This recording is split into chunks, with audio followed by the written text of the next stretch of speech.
నువ్వు ఎంత అడగగలుగుతావో చూద్దాం. అంటే సవాలా? ఒక రకంగా అలాగే అనుకుందాం. ఎవరు అడగలేదా? క్రాంతి నా వేరే ఇంటర్వ్యూస్ చూడలేదు, అలా అనుకోని ఆన్సర్ ఇవ్వనా? క్రాంతి నా వేరే ఇంటర్వ్యూస్ చూసాడని ఆన్సర్ ఇవ్వనా? నేను అడిగిన దానికి ఆన్సర్ ఇవ్వండి. స్పెషల్ ఇంట్రెస్ట్ ఉంది రాజకీయంగా, మాధవీలత గారు పైకి రావాలి అన్న తాపత్రయంతో మీడియా ముందుకు వస్తున్నారు అని అంటే మీరేమంటారు? ఈ రోజు వరకు రాహుల్ గాంధీ కూడా ఏ అనుభవాలు లేవు కదా, కనీసం రాహుల్ గాంధీ బీదరికం చూడలేదు. మోదీ గారు బీదరికం చూసారు ఆయన. అక్కడ హిందువులు ఎవరికి సపోర్ట్ లేదు ఎంటైర్ ఓల్డ్ సిటీలో. ఓకే, అక్కడ వాళ్ళ కోసం నిలబడడానికి ఒక గొంతు లేదు. ఓల్డ్ సిటీలో హిందువులు అనాథలు అంటారు. ఎస్,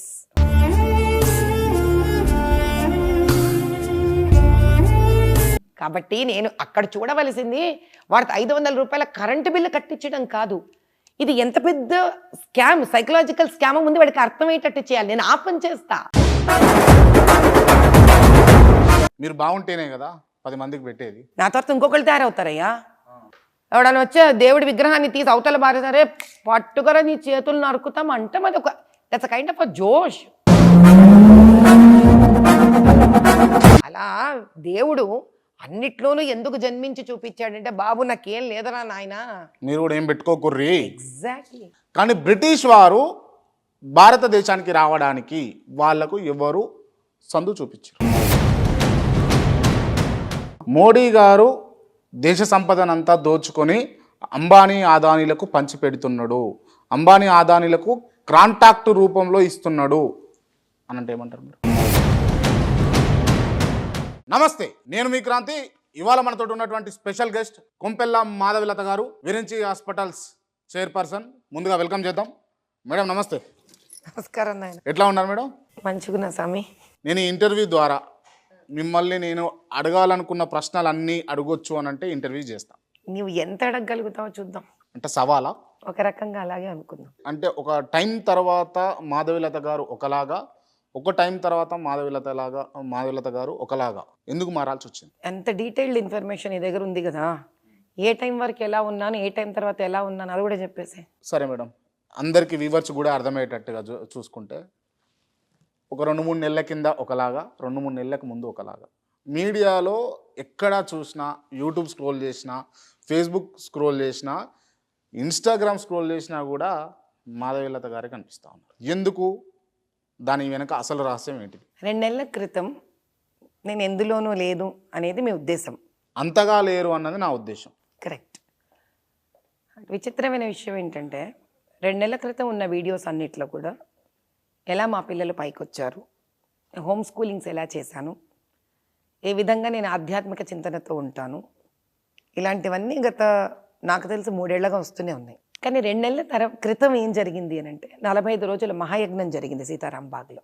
భారత భాగ్య సమృద్ధి యజ్ఞం అనే యజ్ఞం ఓల్డ్ సిటీ మంగళఘాట్లో ఉన్న సీతారాంబాగ్ దేవాలయంలో చేశాం మేము. ఆ చేసిన సందర్భంలో ఇన్నేళ్ల పాటు ఎవ్వరు ఓల్డ్ సిటీలో అటువంటి 45 రోజుల మహాయజ్ఞాన్ని దేశం కోసం, అక్కడ ప్రాంత ప్రజల కోసం ఈరోజు వరకు ఎవరు చేయలేదు. ఓకే, అంతటి మహాయాగం చేసినప్పుడు అది ప్రజలకు కొంచెం అటెన్షన్ డ్రా చేసింది. అలాంటప్పుడు జరిగిన 1 or 2 ఇంటర్వ్యూస్లో నేను మాట్లాడిన విధము, దృక్పథము బహుశా ఇలాంటి చక్కటి మనుషులు చాలామందిని ఆకట్టుకుందేమో, నాకు ఇలా తెలియాలి. అంతే, దట్స్ ఇట్. దీని వెనుక ఒక గొప్ప రహస్యం, గొప్ప గండుకోట రహస్యం లాంటి నేను అనుకుంటున్నా. ఎలాంటి రహస్యం అనుకుంటున్నావు? ప్రశ్నవే, ఆన్సర్ ఇస్తా కదా. ఏదైనా మీకు మీకు పొలిటికల్గా ఇంట్రెస్ట్ ఉందా? ఇంట్రెస్ట్ అంటే ప్రతి ఇంట్రెస్ట్కి ఒక కారణం ఉంటుంది జాగృతం అవ్వడానికి. అది చాలా ఇంపార్టెంట్. మీరు ఇంజనీర్ అవ్వాలని ఇష్టపడుతున్నారా, మీకు డాక్టర్ అవ్వాలని ఇంట్రెస్ట్ ఉందా, అలాంటిదే ఈ ఇంట్రెస్ట్ కూడా. ఈ ఇంట్రెస్ట్ ఎందుకు వచ్చింది అనేది ఇంపార్టెంట్. బేసిక్గా పొలిటికల్ ఇంట్రెస్ట్ ఉందా అనే దానికన్నా. ఉంది అని అంటే ఎందుకు వచ్చింది అన్నది నేను అడుగుతాను. ఈ రోజు ఉంది ఇన్ ద సెన్స్ అంటే నేను అడుగుతున్నా కాబట్టి ఉంది అని అంటున్నారా? మీరు ప్రీవియస్ ఇంటర్వ్యూలలో కూడా ఉంది అని చెప్పారా? ఎవరు అడగలేదా? క్రాంతి నా వేరే ఇంటర్వ్యూస్ చూడలేదు, అలా అనుకోని ఆన్సర్ ఇవ్వనా? క్రాంతి నా వేరే ఇంటర్వ్యూస్ చూసాడని ఆన్సర్ ఇవ్వనా? నేను అడిగిన దానికి ఆన్సర్ ఇవ్వండి. సో నేను ఆన్సర్ ఇవ్వాలి అంటే మీరు వేరే ఇంటర్వ్యూస్లో ఈ మాట చెప్పారా లేదా అని కదా క్రాంతి క్వశ్చన్. అవును, సో క్రాంతి నా ప్రీవియస్ ఇంటర్వ్యూస్ చూశాడు అనుకోనా చూడలేదు అనుకోనా? చూసిండు అనుకోండి. అందులో ఆల్రెడీ చెప్పేశాను నేను నాకు ఇంట్రెస్ట్ ఉంది అని. Okay, yes. స్పెషల్ ఇంట్రెస్ట్ ఉంది రాజకీయంగా మాధవీలత గారు పైకి రావాలి అన్న తాపత్రయంతో మీడియా ముందుకు వస్తున్నారు అని అంటే మీరేమంటారు? రాజకీయ ఇంట్రెస్ట్ తోటి మీడియా ముందు నేను రాలేదు, దీన్ని ఒప్పుకోను నేను. సరే, దాన్ని ఎవరంటున్నారు ఎందుకు అంటున్నారోతో నాకు సంబంధం లేదు. క్రాంతి నన్ను అడుగుతున్నాడు కాబట్టి క్రాంతికి ఆన్సర్ ఇస్తా. రాజకీయంగా రావడం కోసం మీడియా ముందు రావాల్సి వచ్చినంత చీప్ ట్రిక్స్ నాకు అక్కర్లా. First of all I'm a very very self made women. ఎందుకు మేడం అనవసరంగా ఎందుకు మీకు ఈ మీడియాలోకి రావడం? చాలా మంచి పెద్ద హాస్పిటల్, చాలా మంచి వ్యవస్థ, చాలా మంచి పిల్లలు, ఇనఫ్ కదా. ఇది వచ్చి అనవసరంగా ఈ రాజకీయం అనే రొంపిలోకి దిగి మాధవీలత గారు అనవసరంగా నానా ఇబ్బంది పడాల్సి వస్తుంది అన్నది నా అంటే క్రాంతి ఆల్రెడీ డిసైడ్ చేస్తున్నాడు అనమాట మీడియాలోకి వస్తే మంచిది కాదు అని. మీడియా కాదు, రాజకీయం అని అన్నా. సో రాజకీయంలోకి అరంగేట్రం చేయడానికి ఇంట్రెస్ట్ చూపుతూ మీడియాలో మీకున్న టైంను మీడియా కేటాయిస్తున్నారు అని అంటున్నా. సరే, మీ ఉద్దేశంలో రాజకీయాలు మంచివి కావు, మీలాంటి వారికి తగవు అని అంటున్నా. కరెక్ట్. సో ఓకే, నేను కాదనట్లేదు. మీరు అనే మాట ఏంటంటే నాలాంటి వాళ్ళకి రాజకీయాలు తగవు అని అంటున్నారు. ఎందుకు రాజకీయాలు చెడ్డవి అని మీకు ఎవరు డిఫైన్ చేశారు? రాజకీయాలు చెడ్డవి అని నేను అనలేదు. మరి రాజకీయ నాయకులు అందరూ మంచోళ్ళు ఉన్నారా మీరు చెప్పండి? నాకు రాజకీయ నాయకులతో ఏం సంబంధం? నాకు రాజకీయాలతో సంబంధం. రాజకీయ నాయకులతో కదా. కరెక్ట్. ఫర్ ఎగ్జాంపుల్ ఇప్పుడు మీరు అన్నారనుకోండి, ఏదైనా ఒక ఇండస్ట్రీని తీసుకొని, లాయర్సే తీసుకోండి, ఫిలిం ఇండస్ట్రీయే తీసుకోండి, మెడికల్ ఇండస్ట్రీయే తీసుకోండి. ఇండస్ట్రీ ఎప్పుడు మంచి చెడు ఉండదే. ఇండస్ట్రీలో ఉన్న వ్యక్తులు వాళ్ళ వరకు ఆ ఇండస్ట్రీని వాళ్ళు మంచి చెడుగా మార్చుకున్నారనేది ఇంపార్టెంట్. సరే, నేను అన్న విషయాలు పక్కన పెట్టి దానికి ఒక లైన్ ఆన్సర్ ఉంది కాబట్టి చెప్పండి. నేను రాజకీయాలని ఎలా ఉంచే ప్రయత్నం చేస్తున్నాననే దాన్ని బట్టి నేను ఒక మంచి రాజకీయ నాయకురాలా కాదా అన్నది డిసైడ్ అవుతాయి, కానీ రాజకీయాలు మంచి చెడు అని డిసైడ్ అవ్వవు. సరే మేడం, ఇప్పుడున్నటువంటి పరిస్థితులలో చూసుకుంటే తెలంగాణ రాజకీయాలు కావచ్చు, అటు ఆంధ్రప్రదేశ్ రాజకీయాలు కావచ్చు, మంచిగా ఉన్నాయా? మీ ఒపీనియన్ చెప్పండి. బాగుంటే నా ఉద్దేశం ఈ రోజు అని అంటే, ఇప్పుడు మళ్ళీ ప్రభుత్వం మారింది మనకి. ఇప్పుడు తెలంగాణ వరకు మారిన ప్రభుత్వం ఎవరు ఏంటి అని ఇంత తొందరగా రాజకీయాల్లోకి రాబోయే నాలాంటి వ్యక్తులు వెంటనే విమర్శించకూడదు. ఎందుకు అని అంటే, దేనికన్నా ఒక గెస్టేషన్ పీరియడ్ అంటాం. విమర్శించకూడదు అన్న దాన్ని బట్టి విమర్శించలేకపోతున్నారు, కానీ ఎందుకు విమర్శించకూడదు? వినాలి, నా సెంటెన్స్ ఫినిష్ అవ్వాలి. విమర్శించకూడదు ఎందుకంటే అదొక నీతి, అదొక ధర్మం. ఒక వ్యక్తికి వచ్చాక ఊపిరి కూడా తీసుకునే టైం ఇవ్వకుండా మీరు వీడు మంచి వీడు చెడు, వీడు మంచి వీడు చెడు అలా మాట్లాడుతున్నందుకే రాజకీయాలు అసహ్యంగా తయారయ్యాయి. కొత్త ప్రభుత్వం వచ్చింది, 9 నెలలు టైం వస్తే కానీ తల్లే బిడ్డను కనలేదు. వాళ్ళ టైం వాళ్ళకి ఇచ్చి వాళ్ళు ఎవరు ఏంటి తెలుసుకునే మానవ ప్రయత్నం లోకల్ వరకు జరగాలి. కొన్ని సందర్భాలలో ఇలా మాట్లాడతారు, ఇంకొన్ని సందర్భాలలో అన్నం ఉడికిందా లేదా అని తెలవడానికి ఒక మెతుకు పిసికి చూస్తే తెలిసిపోతుంది. కరెక్ట్. కానీ అన్నము బియ్యం ఉడకడానికి పట్టే టైం 45 నిమిషాలు. ఒక రాష్ట్రాన్ని నిలబెట్టడానికి 45 నిమిషాలు 45 రోజులు సరిపోదు. కాబట్టి రాష్ట్రాన్ని నిలబెట్టడం అనే అన్నం ఉడకడానికి దాని తగ్గ టైం ఇవ్వాలి. రేవంత్ రెడ్డి గారికి మీరు సపోర్ట్ చేస్తారా? అవుట్ అండ్ అవుట్ సపోర్ట్ చెయ్యడానికో సపోర్ట్ మానేయడానికో ఆ వ్యక్తి ఎవరో అర్థమవడానికి టైం పడుతుంది కదా నాయన. కాంగ్రెస్ సపోర్ట్ చేస్తున్నారా మరి? ఈ రోజు నేనెవరు? I'm nobody today. నేను కాంగ్రెస్ కాదు, టీఆర్ఎస్ కాదు, నేను బీజేపీలోను ఈరోజు లేను. I'm a common citizen.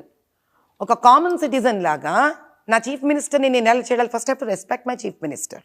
ఎంతవరకు అతని ఎవరో, అతని ఏం చేస్తున్నాడో, ఏం చెయ్యదలుచుకున్నాడో టైమే పీరియడే ఇవ్వకుండా కూర్చున్నప్పటి నుంచి దుమ్మురేగొట్టడం అనేది నాలాగా చదువుకున్న ఒక సభ్యత గల వ్యక్తికి అది రాణించదు. It doesn't look good. Hats off madam. దీనికి చాలా నేను మిమ్మల్ని అంటే ఏ రాజకీయ నాయకుడు కూడా చెప్పలేనన్ని విషయాలు మీరు అంటే టైం ఇవ్వాలి పొజిషన్లో ఉన్న రూలింగ్ చేయడానికి అని చెప్పేసి మీరు అన్నారు కదా, దానికి రియల్లీ హ్యాట్స్ ఆఫ్ మేడం. కాకపోతే ఇప్పుడు మీరు మాట్లాడుతూ నేను కాంగ్రెస్ కాదు, బీఆర్ఎస్ కాదు, బీజేపీలో నేను లేను ఈ రోజు లేను. ఫ్యూచర్లో మాధవీలత గారు బీజేపీలోకి పోతున్నారు. అవును, పోతాను. ఫ్యూచర్లో మాధవీలత గారు బీజేపీలోకి పోతారు, వెళతాను. Yes yes yes. ఏం డౌట్ ఏంటి? క్లియర్ కదా ఇది? అవును. ఎవరున్నారు మీ వెనకాల? ఎవరైనా ఎందుకు ఉండాలి? దేవుడు ఉంటే సరిపోదా? ప్రజలు ఉంటే సరిపోదా? దేవుడి టాపిక్ మళ్ళీ మాట్లాడతా. నా వెనుక ఎవరున్నారని మీకు కావాల్సితే నాలాంటి సమాధానం చెప్తాను, కానీ క్రాంతికి కావాల్సిన సమాధానం ఎందుకు చెప్తాను నాన్న? నా వెనుక దేవుడు ఉన్నాడు, ప్రజలు ఉన్నారు, నా ధైర్యం ఉంది, నా కుటుంబం ఉంది, ఇంకేం కావాలి నాకు? రాజకీయ నాయకుడు బీజేపీ నుంచి ఏ పెద్ద లీడర్ ఉన్నారా? ఎవరైనా సపోర్ట్ ఉందా?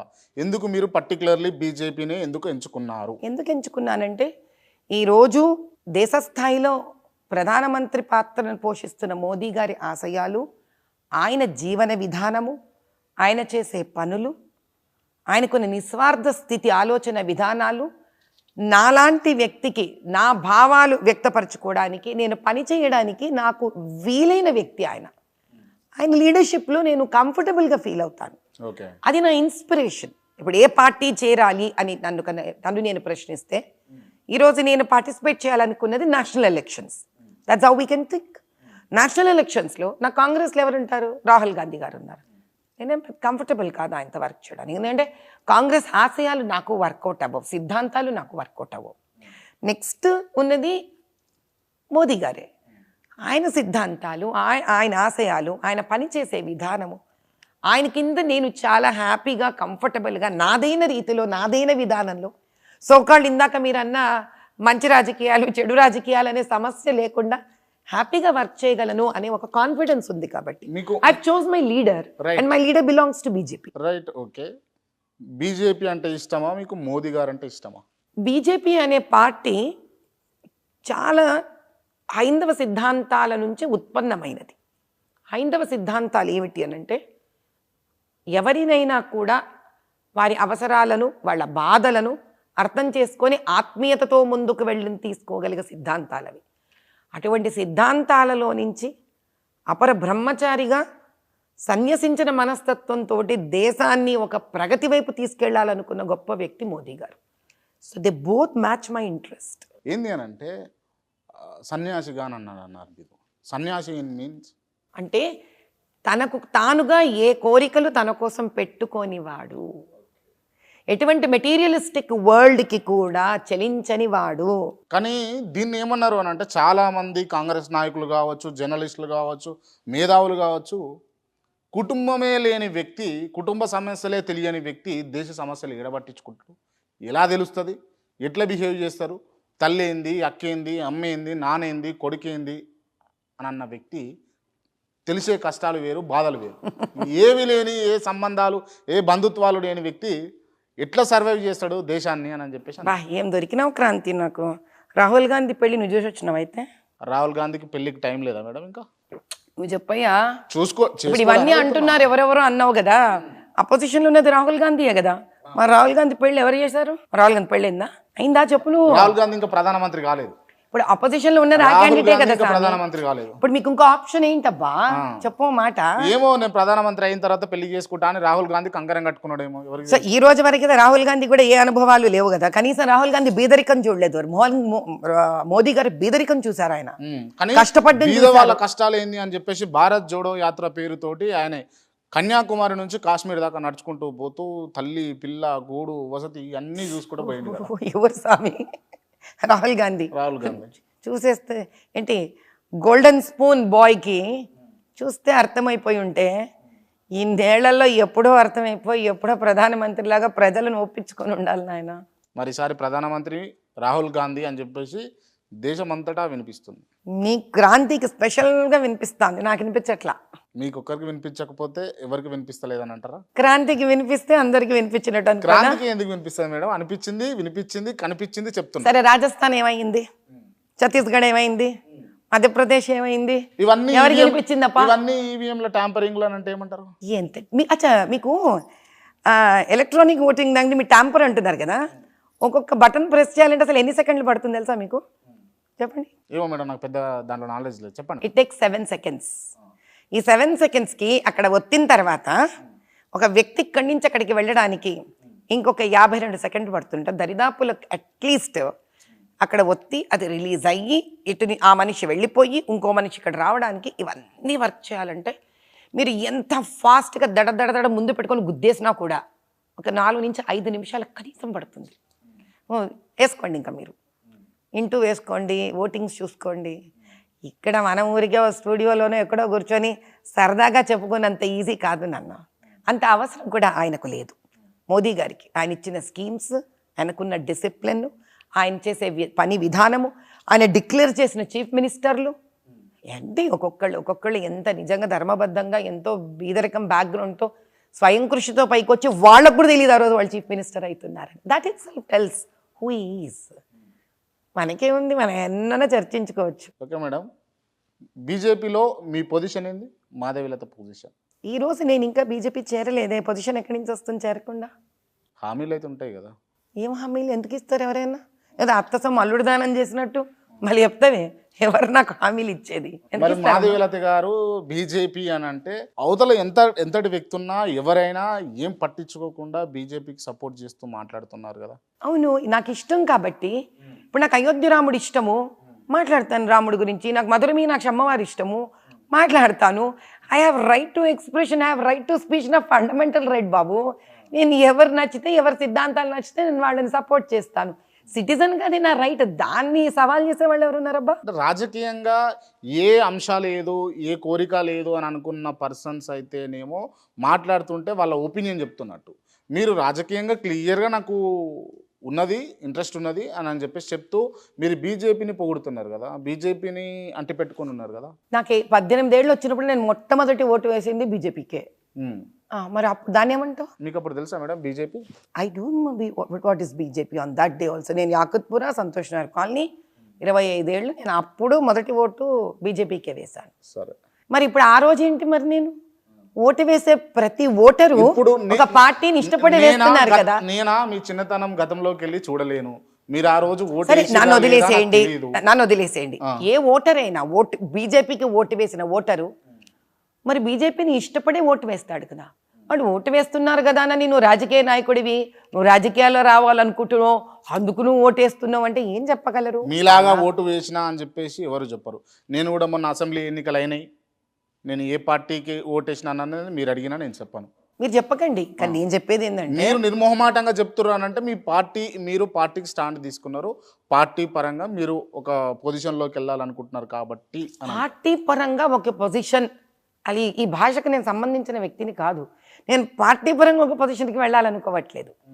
నేను ఒక కాన్స్టిట్యువెన్సీని ఎంచుకొని ఆ కాన్స్టిట్యువెన్సీలో నేను కష్టపడాలనుకున్నాను. ఆ కాన్స్టిట్యువెన్సీలోని ప్రజలు గుర్తింపు రావాలనుకున్నాను. వాళ్ళకి ధర్మం జరగాలనుకుంటున్నాను, వాళ్ళకి న్యాయం జరగాలనుకుంటున్నాను. అందుకు నిలబడాలంటే ఎంత చారిటబుల్ వర్క్స్ చేసినా అది సరిపోవట్లేదని తెలుసుకున్నాను.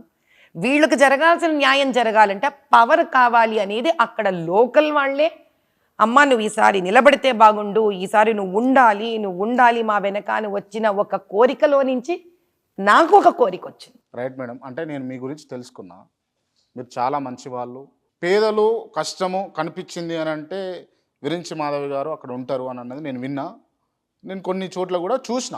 సో ఇది పక్కన పెడితే రాజకీయంగా ఇంట్రెస్ట్ ఉన్న ప్రతి ఒక్కరు రాజకీయంగా ఇంట్రెస్ట్ ఉండి డబ్బులున్న ప్రతి ఒక్కరు కూడా సేవ, ట్రస్ట్, చారిటబుల్ అని చెప్పేసి ముందు పెట్టుకొని కొన్ని రోజులు పనిచేసి దాని తర్వాత ఇది సరిపోవట్లేదు ప్రజలకు చేయడానికి, నాకు పవర్ ఉంటే నేను ఇంకేదో చేసి చూపిస్తా అని చెప్పేసి బయటకు వస్తున్నారు. కరెక్ట్. నాట్ ఓన్లీ యూ, చాలా మంది. కరెక్ట్. కొన్ని రోజులు నేను 18 ఏళ్ళ నుంచి ఎలక్షన్లు అయ్యేంత వరకు స్వామి నేను 18 ఏళ్ల నుంచి చేస్తున్నా. మరి రోజులకి 18 ఏళ్లకి నేను మిమ్మల్ని అనట్లేను, సో చెప్తున్నా నేను ఒకరి గురించి ఎప్పుడు, నేను ఏ ఇంటర్వ్యూలో కాదు, పర్సనల్గా కూడా ఒకరి గురించి నేను విమర్శించే వ్యక్తిని కాదు. వాళ్ళు అలా ఉన్నారు, వీళ్ళు ఇలా ఉన్నారు, that's none of my business. నేనెవరు, నేనేం చేస్తున్నాను, నేను కరెక్ట్గా ఉన్నానా లేదా, నేను ప్రజలకు ఉపయోగపడతానా లేదా, నేను అంతవరకే మాట్లాడతాను. ఇంకెవరో ఎలా ఉన్నారో దాని గురించి నేనేం విమర్శించగలను? సరే మేడం, ఓపెన్గా అడిగేస్తున్నాయి. అడగ స్వామి, నేను ఏదో కళ్ళుకొచ్చి ముంత దాచినట్టు ఎందుకు. ఇప్పుడు విరించి మాధవీలత గారు బీజేపీ పార్టీ నుంచి ఏ ఎంపీ స్థానం నుంచి పోటీ చేయబోతా ఉన్నారు? ఇంకా డిక్లేర్ అవ్వలేదు. అవకాశం ఇస్తే ఎక్కడి నుంచి పోటీ చేస్తారు, అది ప్రశ్న. మీరు డిసైడ్ అయిపోయినారు కాన్స్టిట్యున్సీ పర్టికులర్గా పెట్టుకొని, ఆ కాన్స్టిట్యున్సీ పేరు చెప్పండి. Old city. నాకు వేరే కాన్స్టిట్యున్సీ మీద ఇంట్రెస్ట్ కూడా లేదు. ఓకే. ఎందుకు అని అంటే అవన్నీ ఓల్డ్ సిటీతో పోలిస్తే దే ఆర్ అన్నీ చాలా ఫార్ మోర్ బెటర్ సిచ్యువేషన్లో ఉన్నాయి. వాటికి చేసే నాయకులు చాలామంది ఉన్నారు, దీనికి ఎవరు లేరు. ఎందుకు ఆ డే స్టెప్ తీసుకున్నారు? డేరే ఉందయ్యా అందులో. మనిషిగా పుట్టినందుకు ఒకవేళ రాజకీయాల్లో రావాలనే ఒక ఇంట్రెస్ట్ ప్రజల మధ్యలో నుంచి నాకు వచ్చినప్పుడు అప్పుడు దమ్మున్న ప్లేస్ వెళ్ళి పోరాడగలిసిన ప్లేస్ తీసుకోవాలి. కానీ అంత బాగున్న వడ్డిచిన విస్తరాకు తినడానికి నేను ఎందుకయ్యా? చాలామంది ఉంటారు కదా, వద్దు నాకు అది. నేను ఒకవేళ ధర్మబద్ధమైన వ్యక్తిని అయితే ఎక్కడ న్యాయం లేదో అక్కడ న్యాయం ఇవ్వడానికి పోరాడే ఒక పోరాటమే నాకు రాజకీయాలంటే. కానీ నాకేదో కిరీటం పెట్టేసేది నాకు రాజకీయం కాదు, నా స్వలాభానికి వాడేది రాజకీయం కాదు. పర్టికులర్గా ఓల్డ్ సిటీయే ఎంచుకోవడానికి రీజన్ అంటే నేను 25 ఏళ్ళు అక్కడే పుట్టి పెరిగాను. పెళ్ళయ్యాకే నేను సంతోష్ నగర్ కాలనీ నుంచి బయటకు వచ్చాను. నాకు చాలా విచిత్రమైన విషయం ఏంటంటే నేను 18 ఏళ్ళుగా నేను చాలా చారిటబుల్ వర్క్స్ చేసినా కూడా లాస్ట్ 6-7 ఇయర్స్గా రకరకాలుగా ఓల్డ్ సిటీ ఎన్నో చారిటబుల్ యాక్టివిటీస్తో అసోసియేట్ అయి ఉన్నాను నేను. ఈ అసోసియేషన్ టైంలో చాలా ముఖ్యమైన విషయం ఏంటి అని అంటే అక్కడ ఉన్న వాళ్ళు చాలామంది నన్ను పర్సనల్గా రిక్వెస్ట్ చేశారు, అమ్మ మీరు రావాలి, ఓల్డ్ సిటీ అంతా తిరగాలి, ఒక్కసారి మీరు చూడండి అమ్మా, మీరు ఇప్పుడు చాలా జనరల్గా వర్క్ చేస్తున్నారు, అలా కాదు మీరు స్పెసిఫిక్గా వర్క్ చెయ్యాలి, మీరు ఇచ్చినంత టైం ఎవ్వరు ఇవ్వట్లేదు మా బాధ వినడానికి. అంటే లాట్ ఆఫ్ ఎన్జిఓ ఆర్గనైజేషన్స్ నన్ను వచ్చి రిక్వెస్ట్ చేశాయి. అండ్ మీరు సర్ప్రైజ్ అవుతారు, ముస్లిం ఎన్జిఓ ఆర్గనైజేషన్స్ రిక్వెస్ట్ చేశాయి నన్ను, మీరు రండి, మీరు వచ్చి చూడండి, మీకే ఆ ధైర్యం ఉంది దీన్ని బయటికి లాగడానికి. నాకు ఒక రకంగా ఆశ్చర్యం వేసింది అది. సరేనని అప్పుడు ఈ ఇయర్ 2023 చెన్నై నుంచి అదే పని రీలొకేట్ అయ్యి నేను, ఇది ఎవరికి చెప్పాల, క్రాంతికి చెప్తున్నా, చెన్నై నుంచి అదే పని రీలొకేట్ అయ్యి నేను అలా కాదు ఏంటి అసలు దీని సంగతి చూద్దామని చెప్పి మార్చ్ 13th వస్తే ఎగ్జాక్ట్లీ 365 డేస్ ఆగకుండా 24/7 365 డేస్ వర్క్ చేసిందాన్ని అవుతాను నేను ఎవ్రీ డే. 25 ఏళ్ళ వరకు నేను ఓల్డ్ సిటీలోనే ఉన్నానమ్మా మ్యారేజ్ వరకు. అప్పుడు దాన్ని ఎలా వదిలేసి వచ్చినప్పుడు ఇప్పుడు మీకు నేను ఒక పెద్ద ఫ్యాక్ట్ చెప్తాను, నేను ఈరోజు దాకా ఎవరికి చెప్పనిది. మేము సంతోష్ నగర్ కాలనీలో ఉండేవాళ్ళం. ఆ కాలనీలో నేను ఈడబ్ల్యూఎస్హెచ్ 127 ఇంట్లో ఉండేదాన్ని. సో దానికి పక్కనే ఒక దేవాలయం, అక్కడంతా మా ఫ్రెండ్స్, స్కూల్ పిల్లలు. ఇదే సంతోష్ నగర్ని నేను మొన్న ఒక 10 నెలల క్రితం వెళ్ళాను చూడ్డానికి. అలా గుర్తుపట్టలేకపోయాను నేను దాన్ని. బాగుందా బాగలేదా? అందరు ఇండ్లు ఖాళీ చేసి అమ్మేసుకొని వెళ్ళిపోయారు అక్కడి నుంచి. ఏంటి ఎందుకు నాకు అర్థం కాలేదు. ఎవరు మనం ఎవరు ఒక్కళ్ళిద్దరు ఇండ్లు అమ్ముకుంటాం అంతే, అలా కాదు, అందరు ఖాళీ చేసిపోయారు. 80% ఇండ్లు అమ్మేసుకొని ఖాళీ చేసుకొని వెళ్ళి. ఎందుకు రీజన్ ఏమై ఉంటుంది? అది తెలుసుకోవడానికి నా జర్నీ ఇంకా సీరియస్గా తీసుకొని ముందుకెళ్ళాను. అంటే ఇది ఎవరికైనా వినడానికి కష్టం ఉండొచ్చు, కష్టంగా ఉండొచ్చు, కానీ ఇది నిజం. అక్కడ హిందువులు ఎవరికి సపోర్ట్ లేదు ఎంటైర్ ఓల్డ్ సిటీలో. ఓకే, అక్కడ వాళ్ళ కోసం నిలబడడానికి ఒక గొంతు లేదు, వాళ్ళ కోసం గట్టిగా నేనున్నానని చెప్పే ధైర్యం ఉన్న వ్యక్తులు లేరు. ఎవరికి వాళ్ళు ఒక డీల్స్ ఉంటాయో మరి ఏముంటాయో నాకు తెలీదు. అక్కడ హిందువులు ఒక అనాథలు. ఓల్డ్ సిటీలో హిందువులు అనాథలు అంటారు. ఎస్, వాళ్ళకి చెప్పుకోవడానికి ఎవరూ లేరు. వాళ్ళకి ఏమన్నా కావాలంటే కూడా వాళ్ళు చాలా కష్టపడాలి. కనీసం ఒక డ్రైనేజ్ ఇబ్బంది ఉన్నా, ఒక చెత్తని క్లియర్ చేయించాలన్నా, దేవాలయం చుట్టుపక్కల వాళ్ళకు సమస్యలు ఉన్నా వాళ్ళు ఎన్నో కాంప్రమైజెస్తో బతకాలి తప్ప వాళ్లకు సహాయపడడానికి, గొంతెత్తి అరవడానికి, నిలబడడానికి వ్యక్తులు లేరు అక్కడ. పద్దంబాలరెడ్డి గారు ఆ టైంలో వేరు, ఈరోజు ఎవ్వరూ లేరు. It's open fact. అంటే ఓల్డ్ సిటీలో ఉన్నటువంటి హిందువులను రక్షించుకోవడానికి మాధవీలత గారు ఓల్డ్ సిటీ నుంచి కంటెస్ట్ చేద్దామని చెప్పేసి ఫిక్స్ అయినారు. ఇది 100% ఒక నిజమైతే మీరు లోపలికి వెళుతున్న కొద్దీ ఇంకో భయంకరమైన నిజం వస్తుంది. ఓకే, చాలామంది పస్మంద ముస్లిమ్స్ అంటే బీదవాళ్ళు అని అర్థం. ఎంత దయనీయ స్థితిలో ఉంటారంటే వాళ్ళు, ఆ కుటుంబం అంతకు 3,000-4,000 సంపాదిస్తుంటుంది, అంతా కలిపి 5-6 మంది పిల్లలు, భార్య, భర్త. వాళ్ళు ఇంటి రెంట్ 5,000 కడతారు. ఏం చదువుకుంటారు ఇంకా వాళ్ళు? ఎప్పుడూ అప్పులలోనే ఉంటారు వాళ్ళు. ఎప్పుడే ఒక నెల రెంట్లు కట్టకుండా ఉంటారు వాళ్ళు. ఎప్పుడు ఎవరైనా ఇంత మెడికల్ హెల్ప్ ఇవ్వగలరా, ఇంత మందులు ఇవ్వగలరా, ఏదైనా అన్నం పెట్టగలరా, ఓ ఉద్యోగం ఇప్పించగలరా అని ఎదురు చూస్తూ ఉంటారు వాళ్ళు. చదువులు ఉండవు వాళ్ళ పిల్లలకి, చైల్డ్ లేబర్ చేస్తుంటారు వాళ్ళ పిల్లలందరూ. వాళ్ళ ఇళ్ళలో చాలామంది ఉద్యోగాలకి మగవాళ్ళు వెళ్ళరు, ఆడవాళ్ళే ఏదో చిన్న చిన్న పనులు చేసుకుంటూ ఉంటారు. చాలామంది ముసలి వాళ్ళు తల్లులని వదిలేసిన వాళ్ళు ఉంటారు, పిల్లలు వాళ్ళకి దిక్కు దివాణా ఉండదు. చాలా భయంకరంగా ఉంటుంది అక్కడ స్థితి. If you have to look at the economical conditions చాలా భయంకరంగా ఉంటుంది. ఇంకొకటి, ఆ వీధులలో ఎక్కడ హైజీన్ ఉండదు, చెత్త కుండీలేత దారుణంగా ఉంటుంది. అంటే అసలు ఎలా ఉంటుందంటే ఈ జూబ్లీ హిల్స్ బంజారా హిల్స్ నుంచి ఒక్క 50 feet దాటితే నాంపల్లి కాన్స్టిట్యున్సీ, మీ నాంపల్లి కాన్స్టిట్యున్సీ కొంచెం దాటంగానే మీకు ఓల్డ్ సిటీ వచ్చేస్తుంది. అంటే ఇక్కడ నుంచి అక్కడికి మహా అంటే మీకు ఎంత ఒక 400 meters 500 meters అంటే 1/2 kilometer కన్నా ఉంటుంది. ఒక 1/2 kilometerలో మీకు ఎంత తేడా కనిపిస్తుంది క్వాలిటీలో ఆఫ్ లైఫ్లో, అంటే ఎంత దిగజారిపోయిన స్థితి కనిపిస్తుందంటే అది చూసిన తర్వాత హిందువులకు ఒక రకంగా సపోర్టు అబ్జల్యూట్లీ లేదు, వాళ్ళకి డెవలప్మెంట్ లేదని ఒక బాధ అయితే, ముస్లింలలో కూడా ఆ దయనీయ స్థితిలో పేదరికంలో ఉన్న వాళ్ళకి కూడా ఏమీ జరగట్లేదు అక్కడ. ఇప్పుడు మీరు ఈ పొలిటికల్ డిసిషన్ తీసుకొని మీరు ఓల్డ్ సిటీలో ప్రచారం చేసుకొని మీ సేవలు నేను ప్రచారం చేసుకోలే బాబోయ్, నువ్వు ఏవేవో ఆడేస్తున్నావు హ్యాపీగా క్రాంతి. ఏం ప్రచారం చేసుకున్నాను ఆయన? నేను ఏ ప్రచారం చేయలేదబ్బా, నేను చారిటబుల్ వర్క్స్ చేస్తున్నా. ఓల్డ్ సిటీలో ఇప్పుడు విరించి మాధవీలత గారు అని అంటే తెలియని వాళ్ళు ఉన్నారా? ఉన్నానంటావా లేరంటావా? నేను లేరని అనుకుంటున్నావు. లేరు కదా, ఒక రకంగా ప్రచారమే కదా. అంటే నలుగురికి అన్నం పెడుతూ ప్రచారంలోకి రావడం, నలుగురికి ఇంత రేషన్ ఇస్తూ ప్రచారంలోకి రావడం, చదువు చెప్పిస్తూ ప్రచారంలోకి రావడం, మెడికల్ క్యాంప్స్ చేస్తూ ప్రచారంలోకి రావడం, ఫ్రీ మెడిసిన్స్ ఇస్తూ ప్రచారంలోకి రావడం, 1008 నార్మల్ డెలివరీస్ ఫ్రీగా డిక్లేర్ చేస్తూ ప్రచారంలోకి రావడం, ఇవన్నీ కనుక ప్రచారంలోకి రావడం అయితే ప్రచారంలోకి వచ్చానమ్మా. నేను ప్రచారం అన్నాను కానీ రాజకీయ ప్రచారం అని ఎక్కడా అనలే. అంటే క్రాంతి చెప్పే ప్రచారం అలాగే వినిపించింది. ఓకే, కానీ ఇంత ప్రచారంలో ఉన్న ప్రాచుర్యంలో ఉన్న మాధవీలత గారికి ఓట్లేసి ఓల్డ్ సిటీ ప్రజలు గెలిపించుకుంటారు అనేది ఎలా ఉంది అంటే, ఫ్రాంక్గా వినేవాళ్ళకి ఎంత డ్రమాటిక్గా ఉంటుందో నాకు తెలీదు. మా 3 పిల్లల్ని పెంచాను నాన్న, నేను ఇంట్లోనే పెంచి పెద్దవాళ్ళని చేసుకున్నాను. వాళ్ళు ఏదో రేపు నన్ను ఏదో ఉద్ధరిస్తారనో, నాకేదో సంపాదించి పెడతారనో, ఏదో నా స్టేటస్ సింబల్ అనో నేను చేయలేదు. 25 ఏళ్ళు ఆ స్థానానికి ఆడపడుచులా ఉండి బయటకు వచ్చాను కాబట్టి చేసే ప్రేమ, అభిమానము, కలేజా అన్ని స్తోమత ఈరోజు ఉంది కాబట్టి వాళ్ళల్లోకి వెళుతున్నా.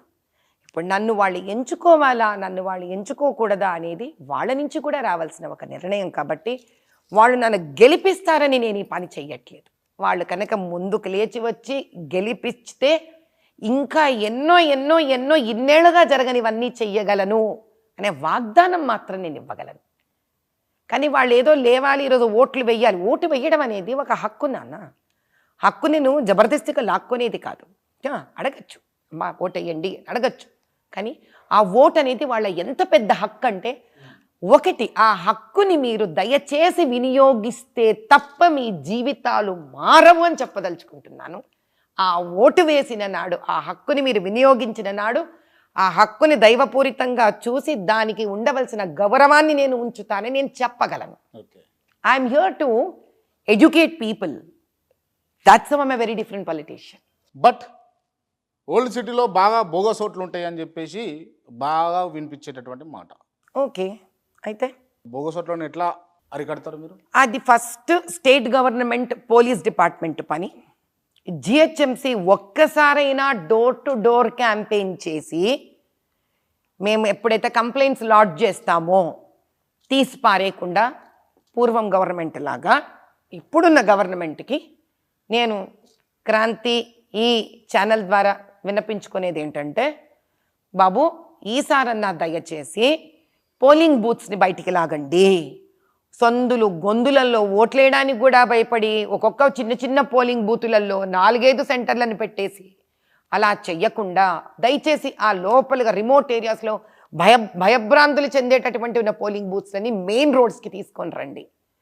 దాన్ని ఓపెన్గా పెట్టండి. ప్రాపర్ పోలీస్ ప్రొటెక్షన్ ఇవ్వండి. వచ్చే వాళ్ళకి ఓటు వేసే వాళ్ళకి ఫేస్ రికగ్నిషన్, ఫస్ట్ మొహం చూడాలి వాళ్ళది. మొహం చూపించకుండా ఓటు వేసేది హక్కు ఎవరికీ లేదు.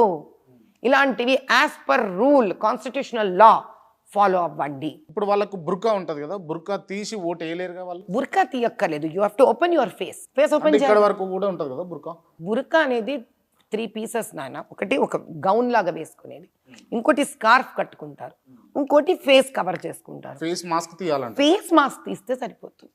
వాళ్ళు ఈ ఏదైతే ఉంటుందో హెడ్ స్కార్ఫ్ అది తీసే అవసరం లేదు. రైట్. ఎందుకంటే నేను ఐడి ఎవరు వచ్చేస్తున్నారు, దేశ భవిష్యత్తుని మార్చే ఓటింగ్ అనే ఒక ప్రాసెస్ని ఎవరేస్తున్నారో కూడా తెలియకుండా ఎవరితో వేయిస్తున్నట్టు మీరు ఓటు? రైట్. మరి విరించి మాధవి గారు ఆల్రెడీ అంటే కంటెస్ట్ చేయాలని చెప్పేసి డిసైడ్ అయిపోయినారు. ఈ పర్టిక్యులర్ పీపుల్కి ఖచ్చితంగా నేను న్యాయం చేయాలి, ఎక్కడైనా చేయగలుగుతా, బట్ వీళ్ళకి చేయాలని చెప్పేసి మీరు ఫిక్స్ అయినారు. బట్ దానికి కంటే ముంగట మీరు చేయాల్సిన పని ఏంటంటే అక్కడ ఓటు వేసే వాళ్ళను చైతన్యం చేయాలి, ఓట్లు వేయించుకోగలగాలి, పోలింగ్ బూత్లు ఏర్పరచుకోగలగాలి. సాధ్యపడుతుందా ఇదంతా మీతో? సాధ్యపడుతుంది సాధ్యపడదు అనేది వేరే మాట, ప్రయత్నం చేస్తామా లేదా అనేది ముఖ్యం. నేను నా మానవ ప్రయత్నం చేస్తారా? చేస్తాను, ఎందుకు చేయను? తప్పకుండా చేస్తాను. రైట్. అంటే మీరు డిసైడెడ్ ఇంకా పొలిటికల్గా ఎంట్రీ ఇస్తున్నా from BJP from old city అని చెప్పేసి డిసైడెడ్ కదా. మీకు ఓల్డ్ సిటీ నుంచి నేను స్పెసిఫిక్గా పేరు చెప్పను కానీ ఏమన్నా బెదిరింపు కాల్స్ ఏమన్నా వచ్చినాయా? నాకు ఈ రోజు వరకు రాలేదు. మీ వాళ్ళ వరకు ఏమన్నా వచ్చినాయా? వాళ్ళు నాకు ఇంకా చెప్పలేదు. అంటే వాళ్ళకి వచ్చినాయి అన్నట్ట? ఏమో మరి తెలియదు నాకు, నా వరకైతే డిస్కషన్స్ రాలేదు. వస్తే అని అనుకుంటున్నారా? వస్తే రానివ్వండి, నాకేం ఆలోచన లేదు దాని గురించి అంత. I don't care. వస్తే ఏంటి పెద్ద, అదైతే ఫస్ట్ రికార్డ్ చేసి క్రాంతిగా పంపిస్తాను నేను. మళ్ళీ ఇంకో ఇంటర్వ్యూ చేద్దాం క్రాంతితో.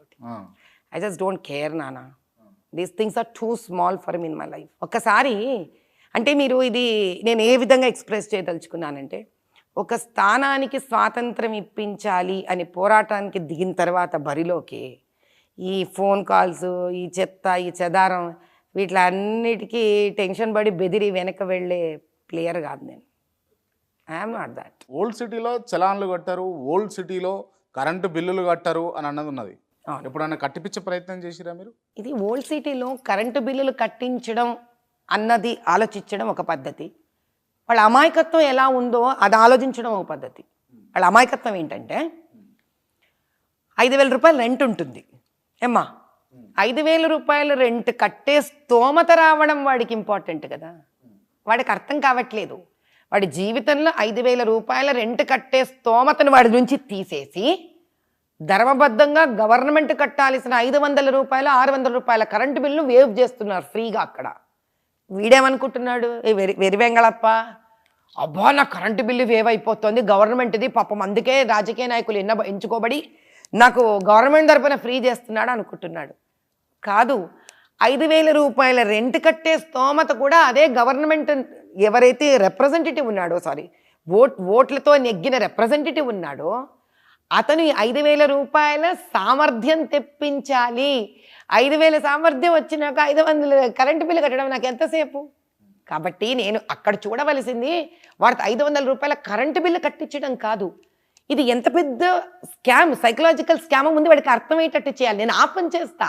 500 రూపాయలు బిల్లు కట్టించే దగ్గర ఆలోచించాను నేను ఫస్ట్. అరే పిచ్చోడా, నేను పిచ్చోని చేస్తున్నారా ప్రపంచము, చూసుకో నువ్వు. 500 రూపాయలు అత్తసం అల్లుడు దానం చేసినాడు, ఎవడో దానం చేస్తున్నాడు నీకు. నువ్వు జీవితాంతం 500 రూపాయల ఎలక్ట్రికల్ బిల్ కట్టే స్తోమతకు నిన్ను తీసుకెళ్ళవలసిన బాధ్యత నీ నాయకుడికి ఉంది, అది ప్రశ్నించు నువ్వు. ఆ నాయకురాలను నేను అవుతానని అంటారు. ఎగ్జాక్ట్లీ. ఆ నాయకురాలను నేను అవుతానంటారు. ఎగ్జాక్ట్లీ. ఓల్డ్ సిటీ ప్రజల యొక్క జీవితాలు ఆర్థికంగా రాజకీయంగా అలానే ఉండడానికి కారణం అక్బరుద్దీన్ ఓవైసీ అండ్ టీమ్ ఎంఐఎం పార్టీనా, లేకపోతే స్టేట్లో రూల్ చేస్తున్న పార్టీనా? ఇప్పుడు అక్బరుద్దీన్ ఓవైసీ గారు ఆ ప్రాంతాన్ని అలా ఎందుకు పెట్టారంటే ఆ ప్రశ్న మీరు ఆయన్ని అడగండి, సమాధానం ఆయన ఇస్తారు. మీరు ఏమనుకుంటున్నారు? అక్కడ నుంచి వస్తున్నా. ఆ ప్రాంతం ఎప్పటికీ ఒక 50 ఏళ్ళగా అలా ఉండిపోవడానికి కారణం ఎవరూ కూడా అక్బరుద్దీన్ ఓవైసీకి ఎదురు నిలబడి నేను సత్తాతో నిలబడతాను, నేను నీతో పోటీ చేస్తానని గట్టిగా నిలబడకపోవడం వల్ల ఇష్టారాజ్యం భరతుడి పట్టణం నడుస్తుంది. అక్కడ మీరు వస్తే ఓల్డ్ సిటీ ప్రజల జీవితాలు రాజకీయంగా ఆర్థికంగా మారుతాయా? ఖచ్చితంగా మారుతుంది. ఎందుకు మారదు? Where there is a will there is a way. మనసును చూడ మార్గం తప్పకుండా ఉంటుంది. మీరు పక్కా చేస్తారా మేడం? అంటే ఇప్పుడు పేపర్ మీద రాసినా ఎలా చెప్పాలి నాకు తెలీదు, ఖచ్చితంగా మారుతుంది, అన్కండిషనల్గా మారుతుంది, తిరుగు లేకుండా మారుతుంది. మారే వరకు నేను అహర్నిశలు ప్రయత్నం చేస్తూనే ఉంటాను. ఆ మార్పులో మీకేమన్నా ఇబ్బందులు జరిగితే జరగని మీరు బాగుంటేనే కదా 10 మందికి పెట్టేది. నా తర్వాత ఇంకొకళ్ళు తయారవుతారయ్యా. ఇండిపెండెన్స్, దేశ స్వాతంత్రం ఒక్కరి వల్ల వచ్చిందా? ఈ ప్రయాణంలో నాకేమైనా అయింది అనుకుందాం, నేను టపా కట్టేసాను అనుకుందాం పైకి, ఇంతవరకు ప్రయాణం తీసుకొచ్చినందుకు ఇంకొక యువత తయారవుతుంది, నా వెనక ఇంకో స్ఫూర్తి వస్తుంది, దాన్ని బిగినిచ్చిందని అవుతాను కదా Kranti. At least I have started the whole journey. అది కదా చాలా అందమైంది. ఎవడికి వాడు నేను చెయ్యను, నాకు భయం అని వెనక వెళితే ఇది ప్రయాణం మొదలయ్యేది ఎప్పుడు? ఇది నేను చేశానా, ఇంకెవరైనా చేశారా అనేది కాదు, ఇది అయ్యిందా లేదా అనేది ఇంపార్టెంట్. మొత్తానికి ఓల్డ్ సిటీకి స్వాతంత్రం తెస్తా అని అంటారు. Yes. Okay madam, all the best. And ఇంకొక విషయం ఏంటి అంటే, ఈ విషయాలు పక్కన పెడితే ఇంకొక విషయం ఏందో మిమ్మల్ని అడుగుతా. అడుగు. మేడం మీకు ఎన్ని వేల కోట్లు ఉంటాయి మేడం? వేల కోట్లు ఏం లేవులేనా, వందల కోట్లు ఉంటాయా? ల్యాండ్స్ ఇవి కొనుక్కొని ఎప్పుడు 22 ఏళ్ల నుంచి కదా, 22 years లేదా వి బాట్ సమ్ ల్యాండ్స్. అవన్నీ హైగా ధరలు పెరిగి ఇప్పుడు ఉంటాయి. అయినా కూడా మా అమ్మ అంటే మీ పిల్లలు, మా అమ్మ అనవసరంగా ఇటువంటి నిర్ణయాలు తీసుకుంటుంది, అయ్యో, రిస్క్ చేస్తుంది, అనవసరంగా ఇబ్బంది పడి మమ్మల్ని ఇబ్బంది పెడుతుంది అన్నది ఎక్కడన్నా మీరు చూసిరా? అసలు నాకు స్ఫూర్తే మా పిల్లలు. మా పిల్లలు భలే ఏమంటారంటే ఎనర్జైజ్ అవుతారు నా ఇట్లాంటి. నేను ఏ ప్రాజెక్ట్ పట్టుకున్నా నేను ఇలాగే యాక్చువల్లీ తీసుకుంటాను. అంటే this being the highest by it's level. Okay, మా పిల్లలు చాలా డైనమిక్. సార్ ఏమన్నా అభ్యంతరం ఉంటే ఈరోజు క్రాంతి, ఈరోజు మాధవిలత ఇలా కూర్చొని చేయరు ఇంటర్వ్యూ.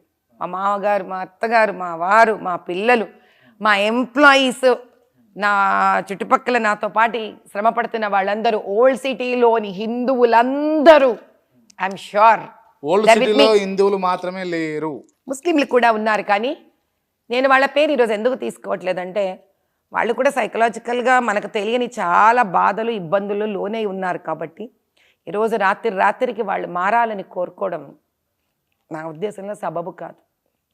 మార్పుకి ఇవ్వడం టైం ఇవ్వాలి కదా.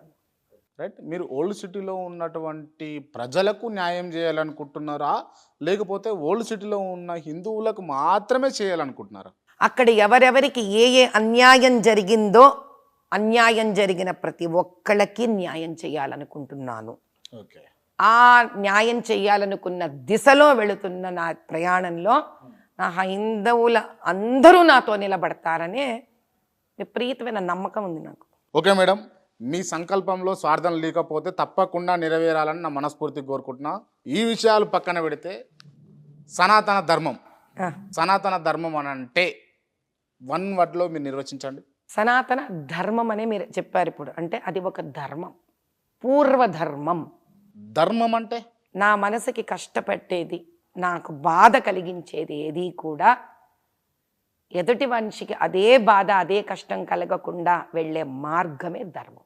మేడం, ఇప్పుడు నేను ఇలా మీకు ఇబ్బంది కలిగించే కొన్ని ప్రశ్నలు అడగడం నాకు మంచిగా అనిపిస్తుంది, కానీ మీకు మంచిగా అనిపించదు. అంటే నాకేం ఇబ్బంది కలగలేదే, ఎందుకంటే నువ్వు నిజాన్ని బయట పెట్టే పని చేస్తున్నావు. ఆ నిజం ఎప్పుడు అలాగే ఉంటుంది, నాకేం కష్టం అనిపించట్లేదు. నీకేం కష్టం అనిపించట్లేదు. నువ్వు నన్ను ఇబ్బంది పెట్టాలని హాస్పిటల్ చైర్పర్సన్ కాబట్టి మీకు తట్టుకునే శక్తి ఉంటుంది, కానీ గా మల్లేష్ లాంటి వాళ్ళకు, ఎల్లేష్ లాంటి వాళ్ళకు, యాదగిరి లాంటి వాళ్ళకు, మళ్ళీ ఇంకొకరికన్నా ఎక్సెట్రా సమ్ పర్సన్, వాళ్ళకి తట్టుకునే శక్తి ఉండదు. ఒక మాట చెప్తాను చూడు క్రాంతి, అది ఎవరైనా ఉండొచ్చు, మీ స్థానంలో కూర్చొని ప్రశ్నలు వేసే వాళ్ళు ఎవరైనా ఉండొచ్చు. వాళ్ళు ఎవరెవరిని ఎందుకు ఎలాంటి ప్రశ్నలు వేస్తున్నారు అనేది ఆలోచించాల్సిన అవసరం నాకు లేదు. కానీ నన్ను ప్రశ్న వేసేటప్పుడు క్రాంతి ఒకటే ఆలోచిస్తున్నాడు, నాకు అర్థమైనది. నేను ఒకవేళ నిజమైతే, నిజంగా నాది ధర్మబద్ధమైన మార్గం అయితే, ఇది బయటికి రావాలి, 10 మందికి మంచి జరగాలి, దీంతో 10 మంది దీన్ని తెలుసుకోవాలనే ఉద్దేశంతోనే క్రాంతి కూర్చున్నట్టు నాకు కనిపించినప్పుడు క్రాంతి, నాకు ప్రాబ్లం ఏముంది అందులో? ఓకే మేడం, థ్యాంక్ యూ అర్థం చేసుకున్నందుకు. సనాతన ధర్మంలో ధర్మం అంటే మళ్ళీ ఒకసారి వినాలనుకుంటున్నాం. ఎదుటి వాడి మనసుని కానీ, వాడి భవిష్యత్తుని కానీ, వాడి హక్కుని కానీ నిర్మూలించకుండా చేసే ప్రతి ప్రగతి కార్యక్రమం నా ఉద్దేశంలో ధర్మబద్ధమైన. ఓకే మేడం, స్వామీజీలు, బాబాలు అని అంటే మీకు గౌరవం ఉందా? ఉంది. సనాతన ధర్మాన్ని వ్యతిరేకించేటోళ్ళ మీద మీకు అభిమానం ఉందా? వ్యతిరేకించే వాళ్ళ సనాతన ధర్మాన్ని వ్యతిరేకించే వాళ్ళు అంటే అసలు సనాతన ధర్మము ఇప్పుడు ఎవరైతే వ్యతిరేకిస్తున్నారు అనుకుందాం, వాళ్ళు ఏ టాపిక్ సనాతన ధర్మాన్ని పట్టుకున్నారు, అసలు వాళ్ళకి ఆ టాపిక్ అర్థమైందా లేదా? Udhayanidhi Stalin. Stalin, okay okay, Udhayanidhi Stalin, okay. Udhayanidhi Stalin అనే పర్సన్ సనాతన ధర్మాన్ని వ్యతిరేకించినందుకు ఒక స్వామీజీ 10 కోట్లు ఇస్తా వాని తల నరుక్కొని తీసుకొని రారి అని అన్నాడు కదా, దానికి ఏమంటారు? అంటే ఇప్పుడు ఉదయనిధి స్టాలిన్ సనాతన ధర్మాన్ని వ్యతిరేకించిన దానికి సమాధానం చెప్పనా? ఆ తల నరికి తీసుకురమ్మని అడిగిన బాబాజీ సమాధానం చెప్పనా? ఏం చెప్పారు? రైట్, మీకు బాబాలంటే ఇష్టం అని అన్నారు కాబట్టి, బాబాల మీద అభిమానం ఉంటుంది కాబట్టి. సో ఉదయనిధి స్టాలిన్ కరెక్టేనా నీ ఉద్దేశంలో? లేదు, నేను ఎవరిని కరెక్ట్ అంటలేను, మిమ్మల్ని అడుగుతున్నా నేను. సో ఇప్పుడు బాబాజీ స్టేట్మెంట్ మీద నా అభిప్రాయం చెప్పమంటున్నావు. ఆ నిజంగా తల నరికి తెస్తే కనుక ఊరుకుంటారేంటయ్యా, ఇది డెమోక్రసీ. ఆయన ఆవేదన అలా ఉంది, ఆ బాధ ఎంత ఉందంటే, ఇప్పుడు మన ఇంట్లో దేవుడు ఉంటాడమ్మా, ఎవడన్నా వచ్చే దేవుడి విగ్రహాన్ని తీసి అవతల బారేసారే పట్టుకరా నీ చేతులు నరుకుతాం అంటే అది ఒక దట్స్ కైండ్ ఆఫ్ అ జోష్. ఆ జోషుని పట్టుకొని ఇప్పుడు నువ్వు అన్నావు కదా నీ రూమ్లో నీ దేవుణ్ణి పట్టుకున్నా అంటే అన్నావు కదా, అంటే నువ్వు క్రిమినల్ కేసు వేస్తా, పోలీస్ స్టేషన్లో కేసు వేస్తానంటే ఆ బాబాజీ బాధ మరి అట్లుంది.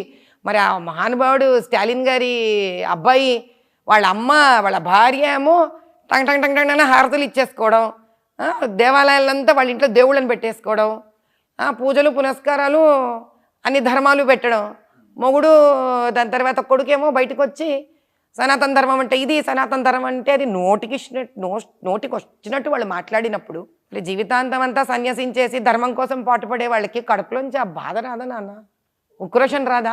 రైట్, నేను దీంట్లో మిమ్మల్ని ఏకీభవిస్తాను మేడం. కాకపోతే సనాతన ధర్మంలో ఉన్నటువంటి కొన్ని లోపాల వల్ల సనాతన ధర్మం అనేది తప్పు కాదు. సనాతన ధర్మంలో సతి ఉందా లేదా? లేదు. సనాతన ధర్మంలో సతి ఉందా లేదా? లేదు. బాల్య వివాహాలు ఉండేనా లేవా? లేవు. బాల్య వివాహాలు కూడా, సతి కూడా. దాని ఇండిపెండెంట్గా ఒక చిన్న గ్రూపు వాడుకోవడం వేరు, ధర్మంలో ఉందా లేదా వేరు.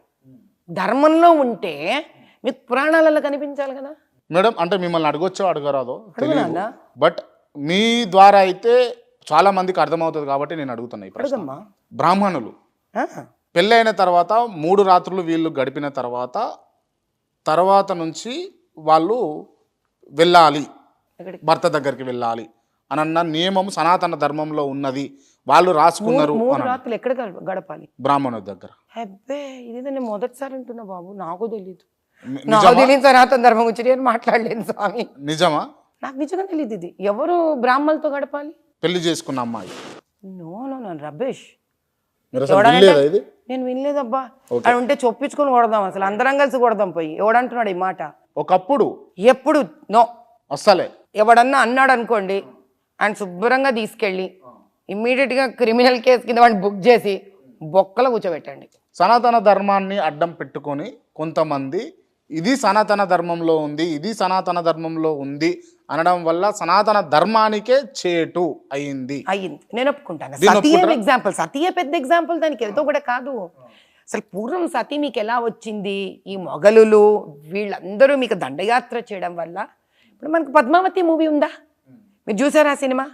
ఆ పద్మావతి ఆ అంతఃపురంలో స్త్రీలందరూ, రాజు తద్వారా ఆయన సైనికులందరూ చనిపోయాక ఆ వార్త ఆవిడికి వచ్చినప్పుడు ఒక పెద్ద అగ్నిగుండాన్ని తయారు చేసి వాళ్ళంతకు వాళ్ళు స్వయంగా ఆహుతి అయిపోయినారు. అలా శత్రుబాధ నుంచి స్త్రీలు వాళ్ళ మానాన్ని సంరక్షించుకోవడానికి వేరే గత్యంతరం లేక ఆత్మహత్యా ప్రయత్నంలో చేసుకున్నది. కానీ సతీ స్త్రీని ఎప్పుడూ కూడా ఎటువంటి పరిస్థితిలో కూడా ఎవరు బలవంతపరచకూడదు, బలవంతపరచలేరు. తర్వాత దీని విపరీతంగా రకరకాల కారణాలకు వాడేసుకొని దుర్వినియోగం అయ్యింది. అలా అంటే మనకి పరకట్నం కూడా లేదు, దుర్వినియోగం అయింది. కన్యాశుల్కం లేదు, దుర్వినియోగం అయింది. ఇప్పుడు ఏమవుతుందంటే నాన్న, ప్రపంచంలో ఇప్పుడు మన భారతదేశంలో ఇన్ని ఏండ్ల చరిత్రలో స్వార్థపరులు వస్తుంటారు, రకరకాలవి పట్టుకొస్తుంటారు. మీరు అన్నమాట చాలా కరెక్ట్. వీటిలన్నిటి ఒక గుప్పెడి స్వార్థపరుల వల్ల సనాతన ధర్మాన్ని ఎవరికి ఇష్టం వచ్చిన వాళ్ళు బంతాడేసుకున్నారు. Right madam. ఇంకొక విషయం ఏంటంటే, దళితులు అంటరాని వాళ్ళు, దళితులు గుళ్ళల్లోకి రాకూడదు, దేవాలయాల్లోకి రాకూడదు, చదువుకోకూడదు అన్నది సనాతన ధర్మంలో ఉందా? చిచి భలే చెప్తున్నాను. అట్లా అవన్నీ ఉండే మాట అయితే భక్త కన్నప్ప వీళ్ళు కాలెట్లు పెడతాడు నాన్న శివలింగం మీద. కోపంతో పెట్టిండా, ప్రేమతో పెట్టిండా? ఏదన్నా కానీ ఆ సందర్భంలో భక్త కన్నప్పని దూషించిన అతనికి కాలు పడిపోయింది, చెయ్యి పడిపోయింది, నోరు పడిపోయింది. దేవుడికి ఎవ్వరు కూడా నా కాదు అనే మాట లేదు. అసలు అది వినడానికే జుగుబ్జగా ఉంటుంది నాకు. దేవాలయాల్లో ఆపడం ఏంటి, గర్భాలయంలోకి నాకు కూడా చాలా సార్లు బాధ అనిపించింది. I just don't like, I'm against this. And and and and and ఇంకో విషయం ఏంటి, నువ్వు మా ఇంట్లో పనిచేసే పని వాళ్ళు మేము అందరం కలిసి మీరు గొప్పవాళ్ళు మేడం, మీరు గొప్పవాళ్ళు మేడం, అందరూ అలా లేరు. వాళ్ళని మార్చాలి, అది మా బాధ్యత అంటున్నాను. Okay, thank you. అండ్ ఇంకో విషయం ఏంటి అని అంటే, అంబేద్కర్ పుట్టక ముందు సనాతన ధర్మం ఉందా, అంబేద్కర్ పుట్టిన తర్వాత వచ్చిందా? సనాతనం అంటే ఈ రోజు నిన్న మొన్నది కాదు బాబు, నేను వేల సంవత్సరాల క్రితం కదా. అంబేద్కర్ గుళ్ళోకి రాకుండా, గుళ్ళోనికి రానియకుండా, బడిలో కూడా అసమానతలకు గురై ఆయన చదువుకోవాలన్న పట్టుదలతో చదువుకొని గొప్ప వ్యక్తి అయి దేశానికి రాజ్యాంగాన్ని అందించిండు కదా. మరి ఆయన కూడా అస్పృశ్యతకు, అంటరానితనానికి లోన్ కావడానికి కారణం ఏంటిది? బ్రిటిష్ ప్రభుత్వం ఎప్పుడైతే 17th సెంచరీలో వాళ్ళు ఇండియాకి వచ్చారు. వాళ్ళు మీకు ఒక పుస్తకం ఉంది, అది it's a very nice book. అందులో చాలా నిజాలు ఉన్నాయి, తెలుసుకోవాల్సినవి ఉన్నాయి. 17వ శతాబ్దంలో అంటే ఐ వుడ్ సే 18th సెంచరీని అంటారు, ఎందుకంటే ఈ ఇంగ్లీష్ వాళ్ళు 1750 దారిపోతే దాన్ని 18th సెంచరీ అంటారు. 18వ శతాబ్దంలో భారతదేశాన్ని ఇంకా ఈస్ట్ ఇండియా కంపెనీ ముక్కల కింద చేయలేకపోతా ఉండింది. అప్పుడు వాళ్ళు ఏం చేశారు అంటే, ఏంటి పరిస్థితి, ఎందుకు భారతదేశం ఇంత గట్టిగా ఉంది, ఏంటి దీని స్ట్రెంగ్త్ తెలుసుకోవడానికి అప్పట్లో సోకాళ్ళు వాళ్ళని కలెక్టర్స్ని దేశానికి పంపించారు.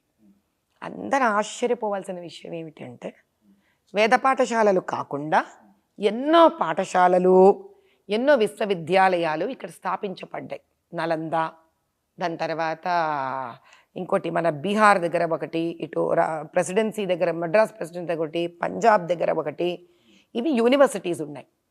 వీటిలన్నిటిలో కూడా స్కూళ్ళల్లో కూడా మత జాతి విచక్షణ లేకుండా, ఎందుకంటే మనకి కాస్ట్ అనే పదం మనకి లేదు, స్త్రీ జాతి, పురుష జాతి, పక్షు జాతి ఇలాంటివే ఉన్నాయి, కుల వృత్తులు ఉన్నాయి మనకి. అందరు పిల్లలు కూర్చొని సరి సమానంగా చదువుకుంటున్నారు. ఈ చదువుని మరి పోషించుతున్నది ఎవరు? All small and medium scale industry వాళ్ళు. అంటే ఎవరు? కమ్మరి, కుమ్మరి, చేనేత, రైతులు, వీళ్ళందరూ సోకాళ్ళు. ఈరోజు బీసీ, ఎస్సీ ఇన్ని వర్గాలు ఉన్నాయి కదా, అసలు అప్పుడు ఈ వర్గాలు లేవు, కుల వృత్తులు మాత్రమే ఉండేది. కుల వృత్తులు ఎలా ఏర్పడ్డాయి మేడం? వాళ్ళ ఇంట్రెస్ట్, కేపబిలిటీస్ని పట్టుకొని ఇంకా ఏదో కాలంలో ఎంచుకొని ఉండిండొచ్చు. నాకు ఇంకా అంత డీప్గా నువ్వు ఈ కులవృత్తికి నువ్వెట్లొచ్చావంటే నేను హిస్టారియన్ అవ్వాలి అప్పుడు. బట్ కులవృత్తులు ఎంచుకొని ఒక కులవృత్తుల స్థాయికి వచ్చిన తర్వాత, ఇప్పుడు మీరు కదా ఇంజనీరింగ్, మెకానికల్ ఇంజనీర్ ఎందుకు అయినావు? ఏదో నీ కేపబిలిటీ, నీకు ఒక ర్యాంకు. కులాలు అనేటివి వృత్తుల వారీగా లేదు, మనకు కులాలు లేవు. అసలు కులం అనేది వృత్తుల వారీగా కులాలు లేవు మనకి వృత్తులు. సంఘంలో అన్ని వృత్తుల వారు వాళ్ళ వ్యాపారం, వాళ్ళ ప్రోడక్ట్ చేసుకున్న తర్వాత, ఆ ప్రోడక్ట్ సేల్ అమ్ముకున్న తర్వాత వచ్చిన ధనంలో వీళ్ళందరూ ఒక పాళ్ళు విద్యా సంస్థలను, గుళ్ళను పోషించేవాళ్ళు. వీళ్ళందరి పిల్లలు ఈ స్కూళ్ళకి వెళ్ళి కలిసి చదువుకునేవాళ్ళు. తమాషైన విషయం ఏంటంటే, ఒక యూనివర్సిటీ, ఒక విశ్వవిద్యాలయంలోంచి పిల్లలు చదువుకొని ఏదైతే ఉత్తీర్ణులై బయటకు వచ్చేవాళ్ళో, ఈ ఒక్కొక్క యూనివర్సిటీలో ఉన్న మొత్తం పిల్లలంతా కలిపి ఉత్తీర్ణులై బయటకు వచ్చినంత మంది ఒక బ్రిటిష్ దాంట్లో ఉన్న జనాభా ఉండిందంట. అంటే ఎంతమంది చదువుకొని బయటకు వస్తున్నారు. దీన్ని సపోర్ట్ చేసిన ఎన్ని ఇండస్ట్రీస్ మన దగ్గర ఉన్నాయి.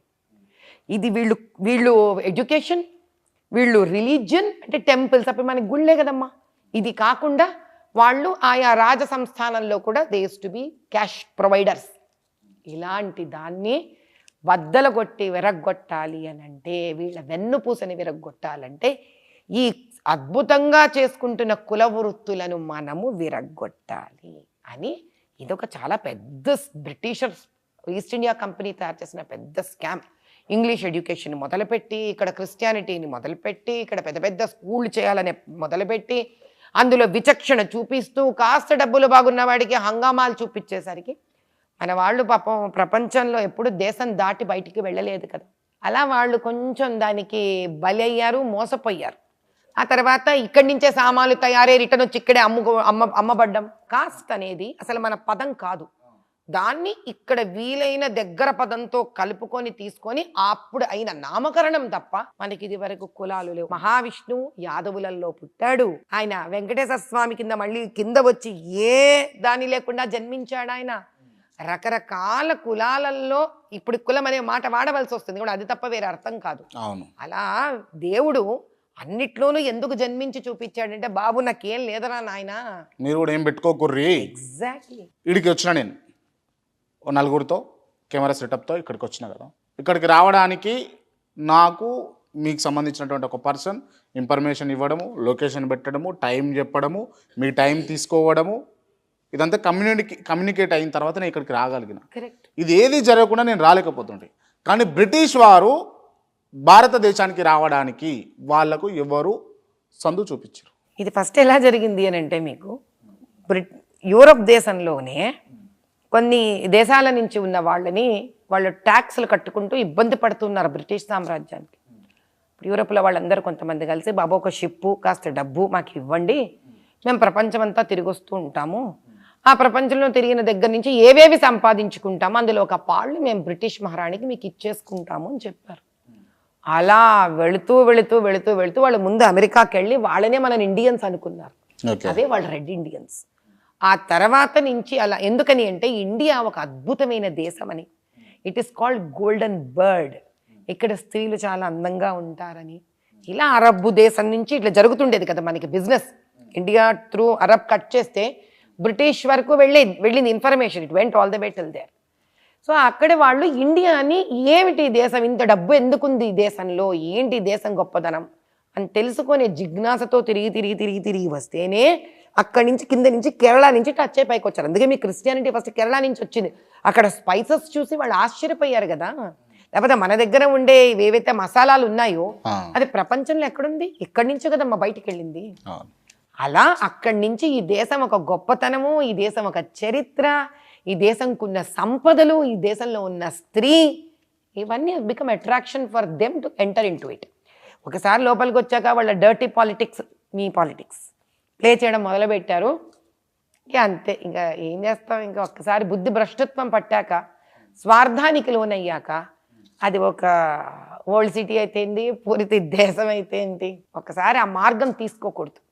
నా వాడు నా దేశము అని ఆలోచించకుండా స్వార్థానికి ఎప్పుడైతే ఒక మనిషి లోనవుతాడో ఆ దేశాన్ని కూడా నాశనం చేస్తుందని చెప్పడానికే మన చరిత్ర ఒక చక్కటి నిదర్శనం. మీరు బీజేపీని నమ్మినారు కదా, మోడీ గారిని నమ్మిరు కదా. మోడీ గారు దేశ సంపదనంతా దోచుకొని అంబానీ ఆదానీలకు పంచిపెడుతున్నాడు, అంబానీ ఆదానీలకు కాంట్రాక్ట్ రూపంలో ఇస్తున్నాడు అని అంటే ఏమంటారు మీరు? బాగా టైం ఉందంటాను ఇవన్నీ మాట్లాడే వాళ్ళ దగ్గర, నా దగ్గర అంతా టైం లేదంటాను. ఎందుకంటే పొద్దున్న లేచినప్పటి నుంచి నా టైం ఇట్లాంటి వాటి మీద ఫస్ట్ ఆఫ్ ఆల్ నేను స్పెండ్ చెయ్యను. ఇవన్నీ ఖాళీగా కూర్చొని ఏం చెయ్యాలో తోచకుండా, ఎందుకంటే ఒక సింపుల్ మాట మాట్లాడదాం మనం. మీరు నమ్మిరు కదా మేడం? నేనే నమ్మలేదు, నాకు నమ్మాల్సిన అవసరం లేదు. ఆ డైరెక్షన్లో వెళ్ళను, అసలు నా బ్రెయిన్ ఆ డైరెక్షన్లో ఎప్పుడు పోదు. మోదీ గారు రాకముందు కూడా అంబానీ కష్టపడ్డాడు కదా, ఏముంటుంది అసలు ఆ డిస్కషన్. కానీ అప్పటికంటే గ్రోత్, యాన్యువల్ ఇన్కమ్ ఇప్పటికి దేశానికి కూడా పెరిగింది కదయ్యా. సో దేశం అంతా అంబానీలు ఉన్నట్టే కదా మరి లెక్క ప్రకారం. దేశం కూడా 10th పొజిషన్ నుంచి 5th పొజిషన్కి వచ్చి, దాని గురించి ఎవరు మాట్లాడుకుందాం, అది వద్దాం మనకి. ఓకే, కాబోయే ప్రధానమంత్రి ఎవరు అని అంటే ఏం చెప్తారు మీరు? మోదీ గారు అంట. క్లియర్. ఇంకో ఆప్షన్ లేదు, బే ఇంకో ఛాన్సే లేదు. లేదు మేడం, మీరు ఓల్డ్ సిటీ నుంచి నిలబడితే ఎన్ని డబ్బులు ఖర్చు పెట్టుకుంటారు? డబ్బులు ఖర్చు పెట్టడం ఏంటో, మళ్ళీ మధ్యలో ఇది అడ్డంగా ఏంటో. అసలు రాజకీయాలకి ఒక సీట్ వచ్చి ఒకవేళ నిలబడితే డబ్బులు ఖర్చు పెట్టనే మాట ఎందుకు వస్తాయి? అమ్మ మీరు ఎంత టైం ఇస్తారు, ఎలా చేస్తారు, తిరుగుతారా, హ్యాపీగా కారులో కూర్చుంటారా, ఇవన్నీ అడగాలి. కానీ నన్ను డబ్బులు అడగడం ఏంటి, ఎంత అసహ్యంగా ఉంది నాకు వినడానికి. అలా తయారయ్యాయేమో, అలా తయారు చేసిర్రు. ఎవరన్నా ఎట్లనే ఉండని స్వామి, డబ్బుతో సంబంధించింది కాదు ఇది. నాకు ఎంత ప్రజలకు నేను ఇవ్వగలను. ఇప్పుడు ఫర్ ఎగ్జాంపుల్ ఈరోజు ఎన్నో ధర్మ కార్యక్రమాలు చేస్తున్నా, ఫ్రీగా అవి ఫ్రీ అవుతాయి, అవి డబ్బు ఖర్చు పెడుతూనే ఉన్నాను కదా. యజ్ఞం చేశాను, డబ్బు ఖర్చు అయింది. మెడికల్ క్యాంప్స్ చేస్తున్నాను, డబ్బు ఖర్చు అయింది. సర్జరీస్ చేయిస్తున్నా, డబ్బు ఖర్చు అయింది. ఫ్రీ మెడిసిన్స్ ఇస్తున్నా, డబ్బు ఖర్చు అయింది. అంతే, ఏ అవసరం ఉంటే ఆయా చోట్ల. ఓటుకు నోటు వ్యవహారాలు చేయరా మీరు?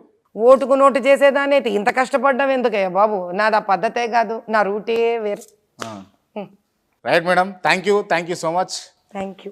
ఈ ఇంటర్వ్యూ క్లోజ్ చేసే ముందు నేను కొంతమంది పేర్లు చెప్తాను, వాళ్ళకి సంబంధించి మీరు ఓన్లీ 1 word ఆన్సర్ ఇవ్వాలి. ఇదేదో బాగుంది, ఈ మధ్య వెరైటీగా అందరు ఇలా కడుతున్నారు. కానీ డన్. ముందుగా ప్రధానమంత్రి Modi, father of nation. Amit Shah, intellectual of the country like Chanakya. Kalvakuntla Chandrashekar Rao, గతం. Anumula Revanth Reddy, present. Akbaruddin Owaisi, very soon become the past and history. Asaduddin, అదే కోవా. కేటీఆర్, నాన్నగారి బాటను తీసుకొని వెళ్తాడు. కల్వకుంట్ల కవిత, మరి నాన్నే ఆ అమ్మాయికి ఆదర్శం. వైఎస్ జగన్మోహన్ రెడ్డి, ప్రస్తుతం టాపిక్ కాదు. YS Sharmila, looking for a good future for her own self. Nara Chandrababu Naidu, కొత్త తరం రావాలి. నందమూరి తారక రామారావు. ఆయన తెలుగు భాషకు చేసిన సేవ నేను చాలా ఇష్టపడతాను. నాకు ఇష్టమైన యాక్టర్లలో ఆయన ఒకరు.